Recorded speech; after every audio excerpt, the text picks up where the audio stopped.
In this video, I'm going to be discussing Chelsea versus Newcastle and Maresca's thoughts on Chelsea not having leaders at the club. Let's get straight into this.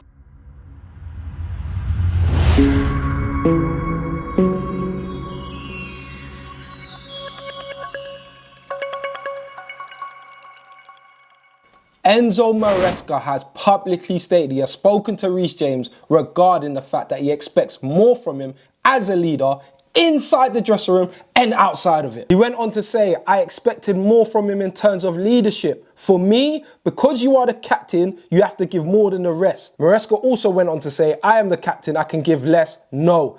I expected and his teammates expected to give always more in terms of leadership. When you don't have a proper leader, you need to build it. I think we don't have a proper leader. We don't have guys, you can see them. Probably Tosin is one of the guys that is, so the rest we need to build them. I'm a Chelsea fan, I'll be honest, this is no surprise to my ears when it comes down to not enough good leaders in the dressing room. Funny enough, I've said this in previous videos on my TikTok videos that I feel like Levi Colwill is built and ready, potentially ready to be a Chelsea captain. From what we do see from Reece James communication-wise, he doesn't come across as a man that is strong, loud, and he gets his message across on the pitch. But quality-wise and leading by quality, he has got what it takes to be a captain. So my thoughts on Maresca's comments is this. I don't think he's actually saying Reece James is a bad captain or he don't want him to be the captain of Chelsea. I feel like he's challenging Reece James. I think these comments are actually challenging Reece James, and not only Reece James, the rest of the squad. So if you're in that Chelsea squad right now and you're looking at Reece James being the captain and thinking you're a better captain, Levi Colwill, right now after hearing Maresca say that, you might be thinking, listen, I need to step my game up. I need to prove why I am the captain.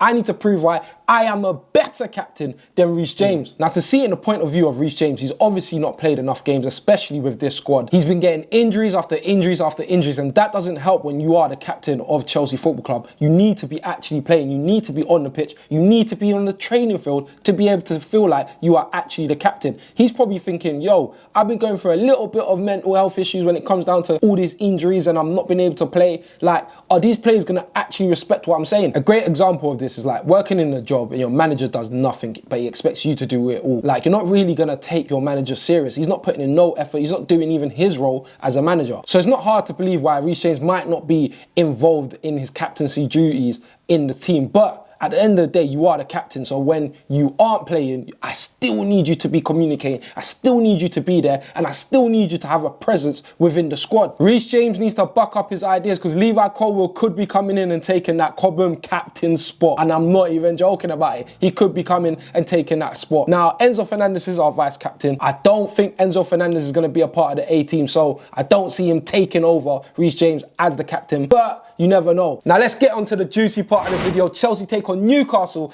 at Stamford Bridge. Let's get into it. Newcastle United can be classed as one of Chelsea's bogey team. It's always difficult to play Newcastle. We've had wonder goals in this game, absolute wonder goals, and I know when I say that, the first goal and the only goal that probably comes into your head is Pape Cisse absolutely lobbing Petr Cech. It was a brilliant goal. I'm still not surviving that goal. I cannot believe he done that, and I know he meant it. When Chelsea face Newcastle, it's always a tough match and it's a good match to watch. Whether it's at St James's Park or it's at Stamford Bridge, it's always a tough task. Newcastle haven't started this season well, and if there's anything to be believed from the grapevine, Eddie Howe's job is in danger, and I'm not surprised. Newcastle have the richest owners in the land, and it is hard for them to progress when we have these PSR rules and whatnot, but their expectations must be higher than where they currently are and how they're performing. Before the start of the season, a lot of people would have had Newcastle finishing higher than us, but at the moment, I'm sorry, we are finishing higher than Newcastle. After playing 8 games, Newcastle have scored 8 goals and they've conceded 8 goals. We've scored a whopping 17 goals and only conceded 7. So we are the better team at the moment and no one can deny that. Going into the game at Stamford Bridge, I expect the 3 points,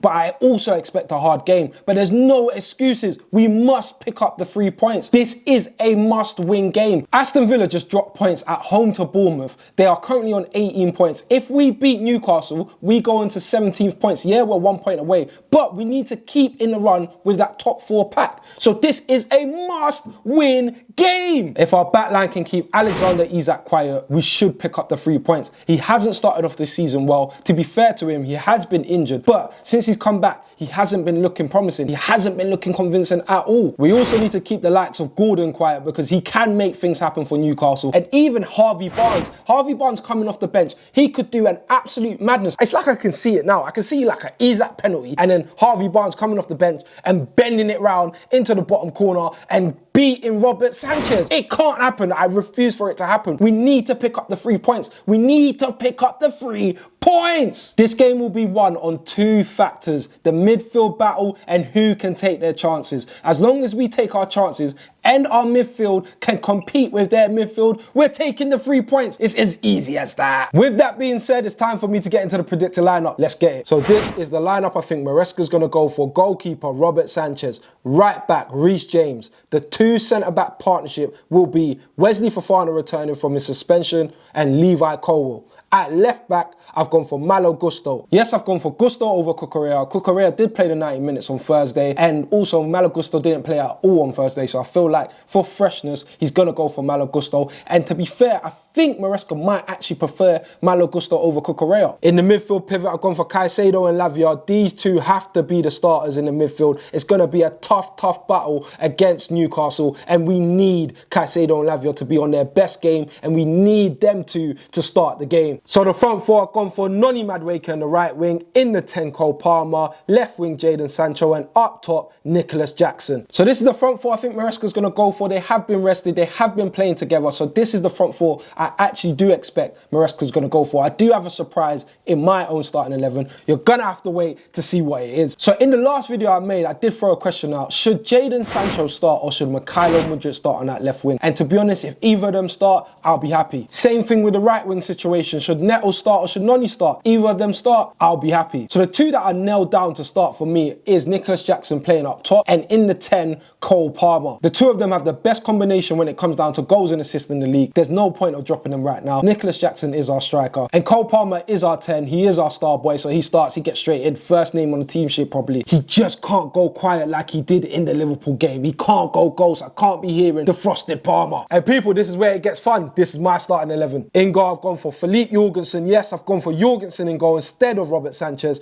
I feel like Jorgensen deserves a start, so I'll be giving him a start straight up against Newcastle. The back line stays the same other than Cucurella coming in at left back. Cucurella for me right now is our best left back and he plays that inverted role perfectly. I would start him in this game and hopefully Maresca will do the same. Now, as you can see, the midfield 2, I've kept it the same. Lavia and Caicedo. Enzo Fernandez does not start for me in the A team, and Lavia at the moment is absolutely balling and he's showing why he should start. Caicedo for me right now, he's one of the first, if not the first name on the team sheet. He has to start. There's not even a conversation between him or Enzo. At the moment it's between Lavia and Enzo, but Lavia wins it every single time. Now in yesterday's video I did say I was going to save my thoughts on Enzo Fernandez for this video and I'm about to give it to you lot now. There is a serious problem when it comes down to Enzo Fernandez. For me, the only way Enzo Fernandez gets into this team is if we play a midfield 3 of Enzo, Lavia and Caicedo. Enzo has to be playing in the 6. There's no more playing in the 8 for me. That experiment needs to be done and over with. Enzo Fernandez, if he's playing in this team, he has to be the 6. He has to be the regista. He doesn't have the physical attributes to be playing as an 8 in the Premier League. He doesn't get up and down enough. And when he does, he's not powerful. He's not fast. He gets beaten too easily. He has to be the 6. He has to be the man that controls the tempo of the game,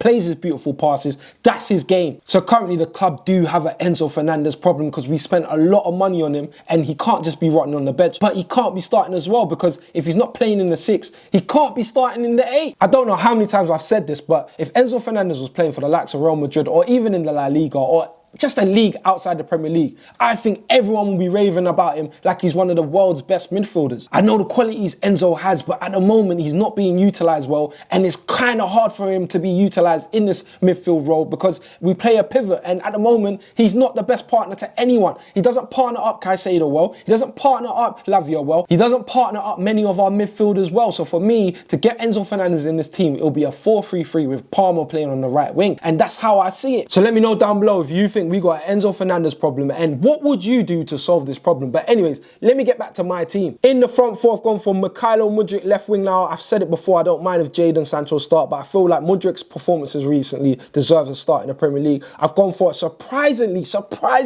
I've gone for in the 10, João Felix, and right wing Cole Palmer, and up top Nicholas Jackson. I made this lineup last night, and after thinking about it, I would actually make a few tweaks. So I would put Palmer back in the 10 and Noni Madueke at right wing. Reason being, Noni Madueke running at Dan Burn, it is food. It's easy. Like, he's gonna have a fun day. So I would actually put Noni Madueke back on the right wing, and in the 10, Cole Palmer. It's unfortunate João Felix doesn't get a start in this team, but I'm sorry, we got too much players, too much quality. If João Felix is to start in his team, I'll put him over Nicholas Jackson. But at the moment, Nicholas Jackson's not getting dropped, and I don't think he deserves to be dropped at the moment. He scored against Liverpool. He's been playing well. He does link up with the rest of the team well. So Nicholas Jackson starts for me, man. As simple as that. Now it's time for my score predictions. I'm going for Chelsea to slap Newcastle 3, Newcastle 1. I do think we will concede. Hopefully we do keep the clean sheet.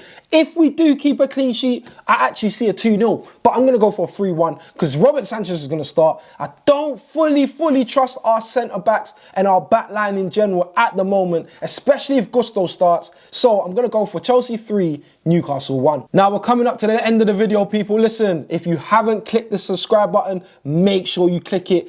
Click the like button, share with your friends, drop a comment down below because I do interact with you lot. I do like to see what you lot say. Join me on TikTok, same handle, CFC Santana. I will be going live, doing a watch along for the game against Newcastle. So people, let me know your thoughts on the predicted lineup I've given and even my team. But people, for now, up the Chelsea, Santana, I'm out.